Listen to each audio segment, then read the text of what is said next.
시간 우리에게 주신 하나님 말씀은 사도행전 11장 말씀이 되겠습니다. 11장 19절에서 26절까지 말씀입니다. 신약성경 207쪽이 되겠습니다. 사도행전 11장 19절에서 26절까지 말씀, 오늘 이 시간 우리에게 주신 하나님 말씀으로 믿고 제가 봉독하겠습니다. 그때에 스데반의 일로 일어난 환란으로 말미암아 흩어진 자들이 베니게와 구브로와 안디옥까지 이르러 유대인에게만 말씀을 전하는데, 그 중에 구브로와 구레네 몇 사람이 안디옥에 이르러 헬라인에게도 말하여 주 예수를 전파하니 주의 손이 그들과 함께 하심에 수많은 사람들이 믿고 주께 돌아오더라. 예루살렘 교회가 이 사람들의 소문을 듣고 바나바를 안디옥까지 보내니 그가 이르러 하나님의 은혜를 보고 기뻐하여 모든 사람에게 굳건한 마음으로 주와 함께 머물러 있으라 군하니, 바나바는 착한 사람이요 성령과 믿음이 충만한 사람이라. 이에 큰 무리가 주께 더하여 지더라. 바나바가 사울을 찾으러 다소에 가서 만남에 안디옥에 데리고 와서 둘이 교회에 1년간 모여 있어 큰 무리를 가르쳤고, 제 아들이 안디옥에서 비로소 그리스도인이라 일컬음을 받게 되었더라. 아멘. 말씀 부흥 집회가 있었습니다. 오늘 강단에 서서 여러분들 얼굴을 보니 참석하신 분들과 그렇지 못한 분들의 얼굴 빛이 다르구나라는 것을 느끼게 됩니다. 목사님 무슨 그런 말씀 하십니까? 실제로 그렇습니다. 제가 여러분들 얼굴을 보니 정말 전심으로 참석하신 분들의 얼굴, 참석하지 못한 분들의 얼굴에 빛이 다르다.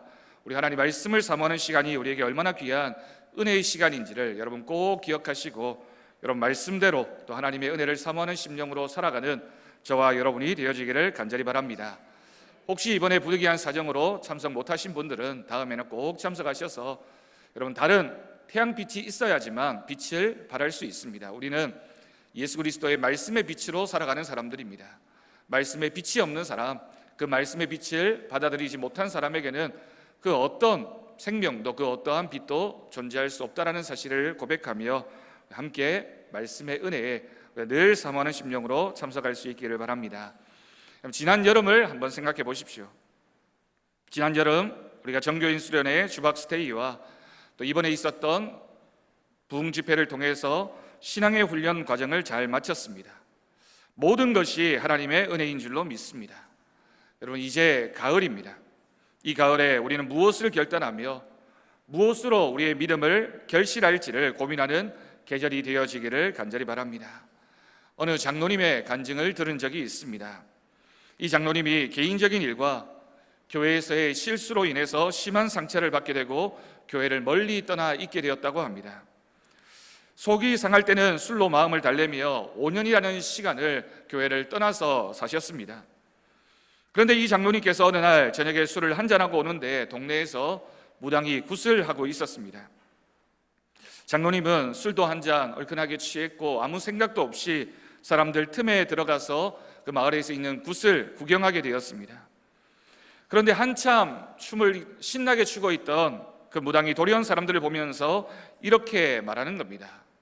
내 신이 가려졌습니다. 눈이 뿌옇게 안 보입니다. 혹시 예수 믿는 사람이 이 자리에 있으면 이 자리에서 나가십시오. 장로님은 가슴이 덜컹했습니다. 아무리 생각해 보아도 내가 교회를 나간 지 다니지 않은 지 이제 5년이나 지났는데 설마 나일까 봐. 그런데 아무리 시간이 지나도 무당은 자꾸만 소리 지더니 장로님을 향해서 이제 직접적으로 소리를 지르는 겁니다. 당신에게는 예수의 영이 있어서 굿이 안 됩니다. 이 자리를 떠나십시오. 그 말을 들은 장로님은 돌아서 나왔습니다. 그리고 이 장로님이 어느 집 담벼락에 앉아서 한없이 울었습니다.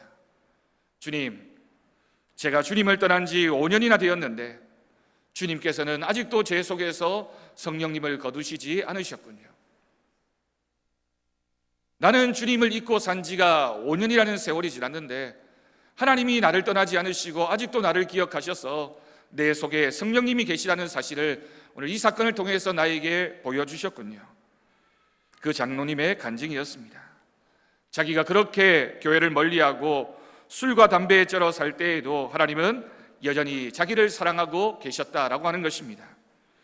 그 거룩한 성령님을 거두지 않으시고 5년의 세월이 흘렀어도 그 영이 그 마음속에 여전히 임재하고 계시며 아직도 장로님을 포기하지 않으시고 사랑하시고 여전히 함께 하시는 그 하나님의 사랑을 깨닫게 되었을 때 이 장로님은 한없이 우셨다고 했습니다.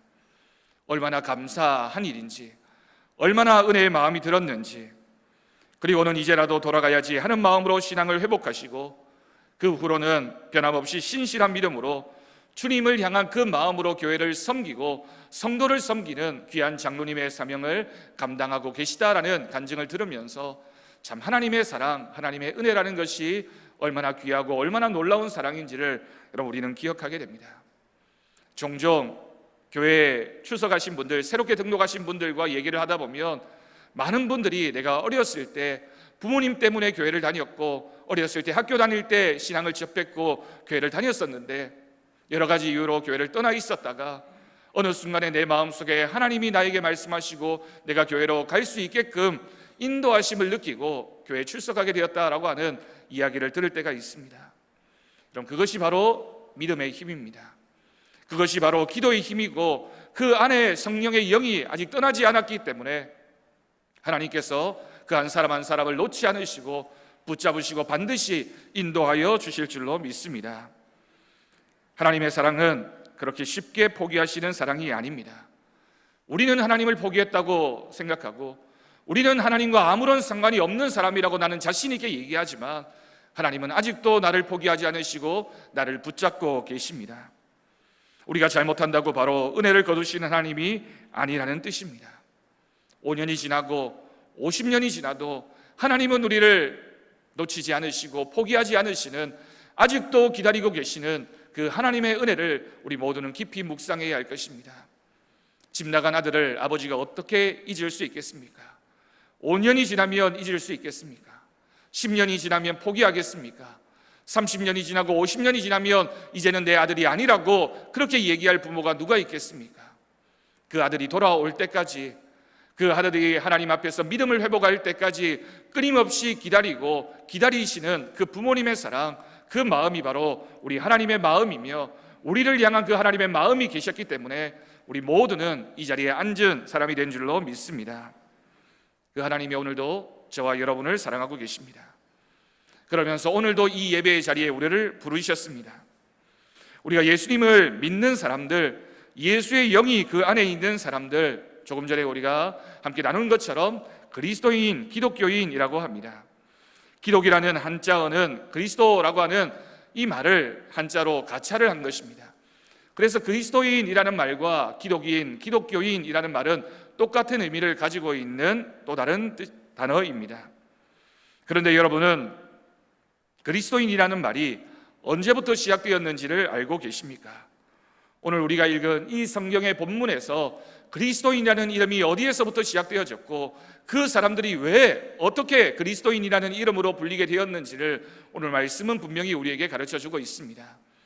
영어로는 크리스찬이라고 불리는 이 그리스도인이라는 이 말의 뜻이 우리에게 어떤 의미가 있으며 우리가 어떤 마음으로 어떤 믿음으로 살아갈 때 우리가 그런 사람이 될 수 있는지를 이 말씀을 통해 확인하며 우리 모두가 그리스도인으로 살아가는 신앙의 결단이 있기를 간절히 바랍니다.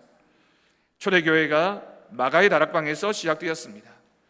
마가의 다락방에 120명밖에 되지 않는 적은 숫자의 사람들이 모여 있었지만 그렇게 시작되어진 초대교회의 역사가 얼마나 놀라운 부흥의 역사로 일어났는지 모릅니다. 많은 사람들이 교회 공동체로 몰려왔고 기적이 일어나고 말씀이 선포되어지고 교회가 큰 영향력을 미치기 시작한 때가 바로 초대교회의 부흥의 역사였습니다. 그런데 그런 부흥의 역사가 불일 듯 일어나는 시점에서 교회에 큰 시험이 찾아오게 됩니다. 여러분, 어쩌면 하나님의 부흥과 또한 사단이 우리에게 주는 시험은 똑같은 자리에서 똑같은 시간 가운데 우리에게 존재하는 것인지도 모릅니다. 성도 개인에게도 그러하고 교회도 마찬가지입니다. 무엇인가 우리가 하나님의 말씀대로 순종하고 살아간다고 생각이 들 때 어쩌면 우리 곁에 불현듯 시험이 찾아오고 어려움이 찾아와서 우리로 하여금 전적으로 하나님을 신뢰하지 못하도록, 하나님 말씀에 순종하지 못하도록 방해하고 넘어뜨리려고 하는 역사가 나타나게 됩니다. 오늘 이 본문 말씀 앞부분에 나와 있는 마가의 다락방에서 시작되어진 예루살렘 교회가 그런 어려운 형편 가운데 처해 있었습니다.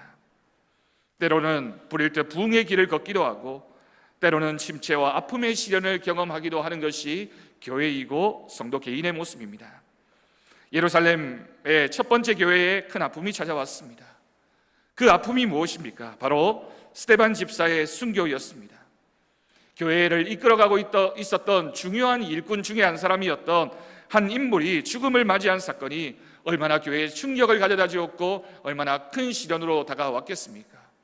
함께 신앙생활을 했고 많은 섬김과 봉사의 자리에서 말씀 전파의 사역에서 핵심적인 역할을 감당하고 있었던 스데반 집사, 오늘날로 얘기하면 장로님과 같은 그런 역할을 하고 있었던 유력한 사람이었는데, 그 사람이 순교하게 되는 그 일을 바라보면서 교회에 큰 시험이 찾아오게 되고 아픔과 어려움이 초대교회에 이르게 된 것입니다.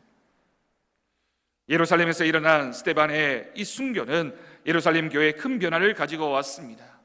그 변화가 무엇입니까? 스데반의 순교를 시작으로 유대교는 예수님을 믿는 사람들을 더 악랄하게, 더 심하게 박해하기 시작했습니다. 이러한 유대인의 대박해를 피해서 수많은 사람들이 예루살렘을 떠날 수밖에 없었습니다. 예루살렘을 떠나서 사방으로 흩어졌습니다. 그리고 오늘 19절 말씀을 보면 그들 가운데는 베니게와 구브로, 그리고 예루살렘에서 북쪽으로 약 480km나 떨어진 수리아의 안디옥까지 이르게 되었다라고 기록하고 있습니다. 여러분, 지금은 480km라고 한다면 KTX를 타거나 자가용을 몰고 가게 되면 하루 만에 얼마든지 갈 수 있는 거리이지만, 교통이 발달하지도 못했고 그 이전이었던 2000년 전의 시대였으니 480km나 떨어진 곳으로 가서 복음을 전해야만 했던, 복음의 열정을 가지고 그곳까지 가야만 했던 그 사람들의 수고와 어려움과 고난의 시간이 얼마나 대단했겠습니까? 시련이었습니다. 고통이었습니다. 아픔이었습니다. 누구도 이런 상황을 예상하지 못했는데 어떻게 이런 상황이 우리에게 찾아왔을까? 힘든 시간을 그렇게 보내야만 했던 초대교회의 모습입니다. 당시에 안디옥이라는 이 도시는 로마 제국 내에서 로마라는 시와 알렉산드리아라고 하는 시와 더불어서 세 번째 가장 큰 도시가 바로 이 수리아에 있었던 안디옥이라고 하는 도시였습니다. 그곳까지 이런 예수님을 믿는 유대인들은 여전히 처음에는 오직 유대인들에게만 예수님에 대한 말씀을 전했다라고 기록하고 있습니다. 오늘 말씀의 앞부분에 이 수리아 안디옥에 이르렀던 많은 사람들이, 예수님의 제자들이 처음에는 유대인들에게만 하나님의 복음을 전했습니다. 그런데 여전히 유대인들에게만 복음을 전하는 그때에 구브로와 구레네 몇 사람이 안디옥에 이르게 되는데 그들은 놀라운 일을 시작하게 됩니다. 그 놀라운 일이 무엇입니까? 그들이 복음을 전하는데 유대인들에게만 복음을 전하는 것이 아니라 헬라인들에게, 다시 말해서 이방인들에게도 복음을 전하게 되는 귀한 사역을 시작하게 된 것입니다. 그리고 그들의 믿음의 용기와 행함 위에 성령의 역사하심으로 놀라운 일이 일어나게 되었습니다. 오늘 말씀 11장 21절 말씀을 다시 한번 보십시오. 11장 21절 말씀을 보면 성경 말씀이 분명히 기록하기를 주의 손이 그들과 함께 하심에 수많은 사람들이 믿고 주께 돌아왔다라고 기록하고 있습니다. 여러분, 누가 그들과 함께 했다고 기록하고 있습니까? 주의 손이 그들과 함께 하심에. 여러분, 우리의 심령 가운데도 주님의 손이 함께 하시는 귀한 믿음의 역사가 나타나기를 간절히 축원합니다. 주님의 손이 우리와 함께 할 때, 주님의 손이 우리 교회 성도들과 함께 할 때, 우리가 감당하는 모든 사역 위에 주님의 손이 함께 하시는 역사가 있을 때 하나님의 크신 기적이 우리를 통하여 나타나게 될 줄로 믿습니다. 이방인들이 복음을 듣고 예수 그리스도를 고백하는 일들이 일어나게 되며 드디어 예루살렘이 아니라 기독교 역사상 최초의 이방교회인 안디옥 교회가 출현하게 되는 역사적인 일이 일어나게 되었습니다. 그 전까지는 다 유대인들만 믿었고 유대인들만 교회를 만들고 교회를 이끌어 왔는데 이제 드디어 이방인들에게도 복음이 전해지고 이방인들이 만든 교회, 안디옥 교회가 세워지게 된 것입니다. 이 안디옥 교회는 나중에 사도 바울을 배출하고 복음이 전 세계로 확장되는데 세계 선교회 교두보의 역할을 하는 첫 번째 선교사를 파송했던 교회가 바로 이 안디옥 교회, 그런 교회로 성장하게 되었습니다. 안디옥 교회는 그렇게 넉넉한 교회가 아니었습니다. 어쩌면 자신들도 복음을 모르고 있다가 복음을 받아들인 교회였기 때문에 하나하나 처음 모든 부분들을 배워나가야 하는 교회였습니다. 그런데 배워나가는 그 교회가 예루살렘 교회도 하지 못했던 선교사를 파송하는 교회의 사명을 감당했다라고 하는 것은 안디옥 교회가 얼마나 성령이 충만하고 하나님 말씀에 굳게 서 있었던 교회인지를 우리에게 보여주고 있습니다. 그런데 여러분, 제가 오늘 이 말씀을 읽으면서 굉장히 깊은 감동을 받은 몇 구절이 있습니다. 이렇게 복음의 확장에 큰 역할을 하게 되고 기독교 역사상 중요한 교회로 성장하게 되는 안디옥 교회를 처음 시작했던 사람들의 이름을 우리가 오늘 본문 말씀 성경 어디에서도 찾아볼 수 없다라고 하는 것입니다. 여러분, 어느 교회가 한 지역에 설립하게 되면 그 교회를 설립한 사람들의 이름을 기억하고 그 이름을 꼭 기록해 두는 것이 일반적인 교회의 모습입니다. 우리 교회도 여러분 계단을 올라오시다가 교회 연역을 보셨겠지만 이 지역에 처음 교회를 시작했던 사람들의 이름을 기억하고 그들을 기념하며 우리가 그 신앙을 본받아야 되겠다라고 마음을 다시 한번 확인하게 되는 것이 일반적인 모습입니다. 그런데 오늘 이 안디옥 교회를 세운 그 사람들의 이름을 우리는 성경 어디에서도 찾아볼 수 없습니다. 단지 앞서 보았듯이 20절 말씀을 보면 몇 사람이라고 기록하고 있습니다. 안디옥 교회를 세웠던 사람들은 몇 사람인데 요즘 식으로 얘기하면 무명의 몇 사람, 소수의 무명 성도들이 그 교회를 세웠고 그 교회를 이끌어갔음을 우리에게 가르쳐주고 있습니다. 여러분, 이것이 무엇을 의미하겠습니까? 안디옥 교회를 처음 시작했던 사람들은 자신들을 자랑하는 사람들이 아니었다는 것입니다. 그들은 유대인이었지만 이방인들에게도 복음을 전할 용기를 가진 믿음의 사람들이었고 복음을 가지고 행동하는 위대한 복음의 행동가들이었지만 결코 자기를 자랑하는 사람들이 아니었습니다. 우리가 조금 전에 함께 읽었던 말씀에서처럼 그들의 믿음 위에 주의 손이 함께 하셨고 더욱 더 많은 사람들이 그리스도께로 돌아오는 역사가 일어나게 되었고 기적과 말씀의 역사 앞에서 안디옥 교회는 성장해 갔습니다. 얼마나 많은 사람들이 존경했을까요? 그 사람들이 얼마나 인정받았을까요? 그런데 여전히 그 사람들의 이름이 숨겨져 있고 몇 사람이라고만 기록되어져 있는 이 부분을 여러분들은 어떻게 읽으셨습니까? 그리고 이들과 함께 안디옥 교회가 성장하는 데 중요한 역할을 한 사람이 본문 가운데 등장하고 있습니다. 최초의 이방인 교회인 안디옥 교회에서 일어난 복음의 역사를 들은 예루살렘 교회는 즉시 한 사람을 안디옥 교회 목회자로 파송하게 됩니다. 그 첫 번째 파송되어졌던 목회자의 이름이 무엇입니까? 오늘 본문에 등장하고 있는 바나바라고 하는 사람이었습니다. 안디옥에 도착한 바나바는 하나님의 은혜를 보고 기뻐하며 모든 사람에게 굳건한 믿음으로 굳건한 마음으로 주와 함께 머물러 있으라고 권하며 성도들을 격려하고 있습니다. 그런데 오늘 이 말씀 11장 24절 말씀에서 성경이 바나바를 소개하고 있는 이 장면을 읽어보면 바나바가 어떤 사람이었는지를 우리는 분명히 알 수 있게 됩니다.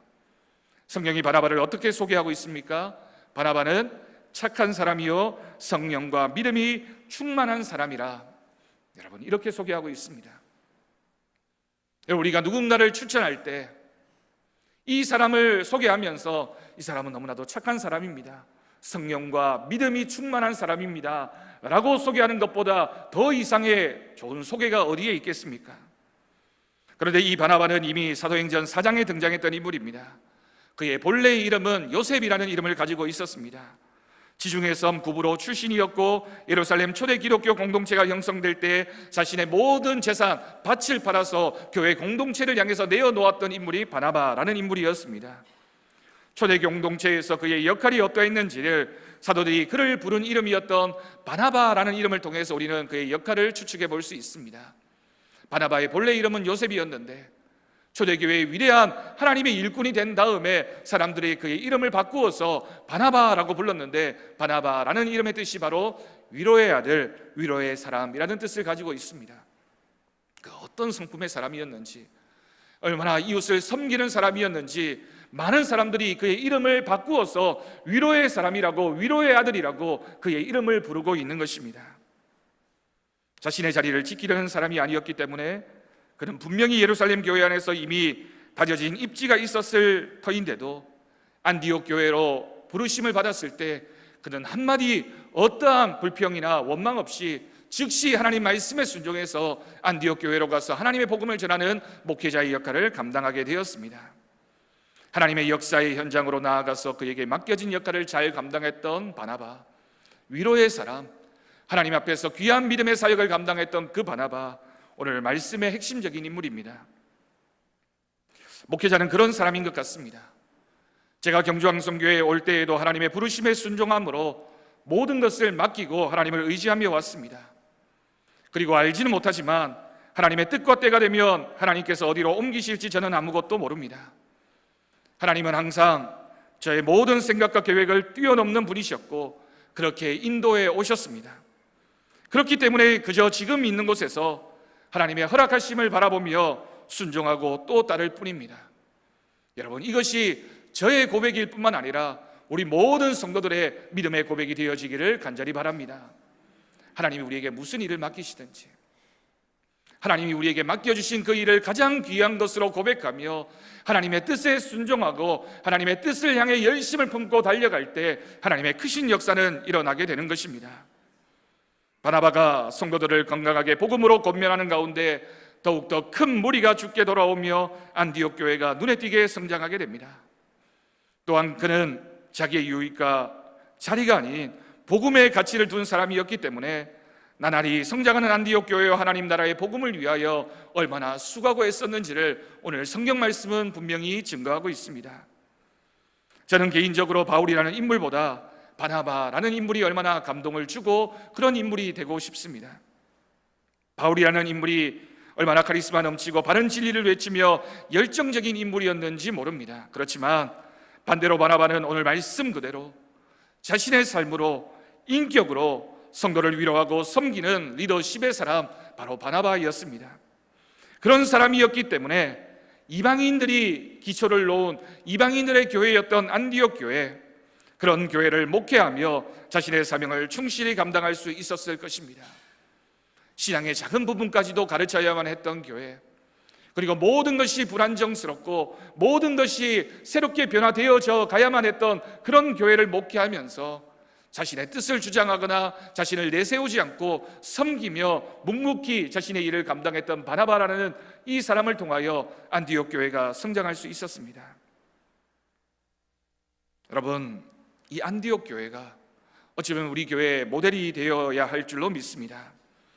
용기 있게 믿음으로 복음을 전하며 교회를 처음 시작했던 몇 사람과 그들로부터 시작되어진 안디옥 교회 성도들, 자신의 기득권을 주장하지 않고 하나님 앞에 순종으로 나아가 자신에게 주신 역할을 충성되게 감당했던 바나바, 그리고 나아가 바울과 함께 동력함으로 복음의 역사는 안디옥이라는 이 이방 도시에서 이방인들이 세운 이 교회를 통하여 하나님의 역사가 새롭게 시작되었고 하나님의 크신 역사심을 통하여 유럽을 향한, 이방인 지역을 향한 하나님의 복음의 위대한 역사가 나타나게 된 줄로 믿습니다. 하나님 말씀에 순종할 때, 하나님의 뜻에 자신을 쳐서 복종시킬 때 하나님의 크신 역사는 나타나게 되는 것입니다. 예수 그리스도의 제자로서 복음의 삶을 살아갈 때 세상 사람들이 그들을 보고 불렀던 이름이 바로 그리스도인이라는 이름이었습니다. 여러분, 안디옥 교회 성도들이 스스로를 그리스도인이라고 부르지 않았습니다. 주변의 사람들이, 교회를 다니지 않는 사람들이 안디옥 교회 성도들을 바라보면서 저 사람들은 그리스도인이다 라고 부르게 된 그 이름이 시작이 되어서 오늘날 우리를 향해서 그리스도인이라고, 크리스찬이라고 부르게 된 것입니다. 성경에 처음으로 그리스도인이라는 이름이 붙여진 교회가 안디옥 교회였고 안디옥 교회의 사람들이었습니다. 그런데 그 이름은 별명처럼 불려졌지만 그 이름이 가장 정확한 우리의 정체성을 보여주는 이름이라고 저는 믿습니다. 자기를 자랑하기를 좋아하는 세상 속에서 자신이 아닌 그리스도를 자랑하는 사람, 여러분, 우리가 얼마나 내가 인정받기를 원합니까? 내 이름이 드러나기를 원하고, 내가 높아지기를 원하고, 내가 존경받기를 원하고, 내가 모든 일에 앞장서기를 원하는데, 그런 세상 속에서 몇 사람으로만 기록되어지기를 원했던 안디옥 교회의 설립자들, 자신이 아니라 그리스도를 자랑하기를 원했던 그 안디옥 교회 성도들이었기 때문에 그들에게 그리스도인이라는 이름이 붙여질 수 있었습니다. 기득권을 지키기 위해서 혈안이 된 세상 속에서 기득권이 아닌 예수 그리스도를 따르고 순종을 택한 사람들, 자신의 이익이 아니라, 자신은 불편하지만, 자신은 손해보는 것 같지만 예수 그리스도를 향해서 내 모든 것을 내어 맡길 수 있었던 그런 사람들을 그리스도인이라고 오늘 말씀은 분명히 기록하고 있는 것입니다. 그리스도인들을 통해 세상과는 구별되는 하나님 나라의 복음의 역사를 이루어가는 것이 교회입니다. 안디옥 교회는 기독교 역사상 최초의 이방교회라는 그 중요성을 가지고 있지만, 그 교회를 함께 이루었던 보석보다 빛나는 믿음의 사람들은 안디옥 교회를 더욱 빛나게 했습니다. 그저 이름으로만 이방인들이 세웠던 첫 번째 교회, 그 이름으로만 역사에 기록되어졌던 그런 교회가 아니라, 그 교회의 성도들이 얼마나 하나님 앞에 충성된 모습으로 봉사했는지, 오늘도 우리가 이 말씀을 읽으면서 안디옥 교회 성도들의 그 믿음을 본받자고 우리가 이 말씀을 묵상할 만큼 귀한 은혜의 사람들이었던 것입니다. 그리고 그들이 함께하는 믿음의 삶 위에 처음으로 불려진 그리스도인이라는 이름의 칭호는 오늘날 예수님을 믿는 믿음의 공동체가 어떠한 길을 걸어가야 하는지를 우리에게 보여주고 있습니다. 우리 교회가 어떤 교회가 되어야 할까요? 우리가 그리스도인이라면 어떤 삶을 살아야 하겠습니까? 하나님은 오늘 말씀을 통하여 우리에게 그렇게 살라고 말씀하고 계십니다. 그 옛날 이방 도시였던 안디옥에서 믿음의 사람들이 예수 그리스도의 제자로 함께 살아가는 믿음의 공동체의 모습을 통해 세워졌던 그리스도인이라는 명칭을 이제 우리가 믿음의 그 계보를 이어가면서 우리 각자가 보석보다 빛나는 오늘날의 몇 사람이 되어지기를 간절히 바랍니다. 그리고 오늘날 우리 모두가 바나바의 역할을 감당할 수 있기를 간절히 바랍니다. 하나님이 기뻐하시는 한 사람 한 사람, 그리고 우리 성도들, 우리 교회가 되어지기를 간절히 소망합니다. 오늘 말씀을 꼭 기억하십시오. 이름도 없이 빛도 없이 섬기는 그 섬김이 바로 교회를 세우는 섬김입니다. 예수님 때문에 내가 손해보고 내가 양보해야 하고 내 성질을 죽여야 하지만, 내가 죽어서 주님이 산다면, 내가 죽어서 교회가 산다면 기꺼이 죽는 사람, 그 사람을 오늘 말씀은 분명히 그리스도인이라고 그렇게 부르고 있습니다. 바나바를 설명하는 착한 사람이라는 말을 기억하십시오. 물론 바나바가 성품이 착했기 때문에 그를 향해서 착한 사람이라고 소개하고 있겠지만, 또한 성령과 믿음에 충만한 사람이기도 했습니다. 이 두 가지가 그리스도인이 어떤 사람인지를 우리에게 분명히 보여주고 있습니다. 여러분, 성도는, 그리스도인은 착한 사람이어야 합니다. 하나님 앞에 착한 사람이어야 하고, 우리의 이웃들에게 착한 사람이어야 하고, 이 세상에서 착한 사람으로 살아가야 하는 것이 그리스도인들의 삶의 모습입니다. 여러분, 성질 내지 마십시오. 혈기 부리지 마십시오. 양보하셔야 합니다. 손해보아야 합니다. 낮아져야 합니다. 세상 사람들과 무엇인가 달라야 하고, 세상 사람들과 구별된 모습으로 살아야 하고, 그것이 우리의 착한 사람의 모습을 가진 우리 그리스도인들의 모습을 나타내 보여주는 것입니다. 그리스도인은 성령과 믿음이 충만해야 합니다. 내 생각이 앞서서도 안 되고 늘 주님이 우리 앞에 있어야 합니다. 모든 일을 성령의 은혜로 믿음의 모습으로 감당해야 합니다. 무엇을 하든 누구를 만나든 그렇게 살아가는 믿음의 사람이 되어질 때 하나님의 크신 역사가 우리 교회를 통하여 나타나게 될 줄로 믿습니다. 오늘 말씀을 꼭 기억하십시오. 우리 경주왕성교회 성도들은 모두가 진짜 그리스도인이 되기를 주님의 이름으로 축원합니다. 기도하겠습니다. 하나님 아버지, 감사합니다. 우리가 오늘 말씀을 읽으면서 그리스도인이라 불려졌던 그 사람들, 안디옥 교회 성도들의 모습을 우리가 함께 묵상했습니다. 몇 사람으로 인하여 교회가 세워졌고, 그 사람들이 자기를 죽이고 하나님 앞에 헌신했을 때 교회가 세워질 수 있었습니다. 바나바가 착한 사람이었고 믿음과 성령이 충만한 사람이었기 때문에 그 교회가 성장해 갈 수 있었습니다. 하나님, 우리는 어떤 사람입니까? 우리는 그리스도인이라 불려질 자격이 있는 사람들입니까? 우리는 나를 죽이는 사람입니까? 내가 낮아지는 사람입니까? 내가 양보하는 사람입니까? 아직도 여전히 내가 살아있는 사람입니까? 하나님 앞에 그리스도인으로 불려지는, 세상으로부터 그리스도인으로 인정받는 삶을 살아가는 우리 모든 성도들, 저와 우리 성도들 되게 하여 주옵소서. 말씀에 순종하게 하시고 귀한 믿음의 모습으로 하나님의 뜻을 따라, 하나님의 영의 임재를 따라 살아가는 귀한 심령들 되게 하시며, 귀한 믿음의 모습으로 섬기고 또 섬겨서 이 교회가 성장해 가는데 미끄럼이 되는 귀한 섬김의 역사가 이 교회 가운데 나타나게 하여 주옵소서. 감사드리옵고 예수님의 이름으로 기도드립니다. 아멘.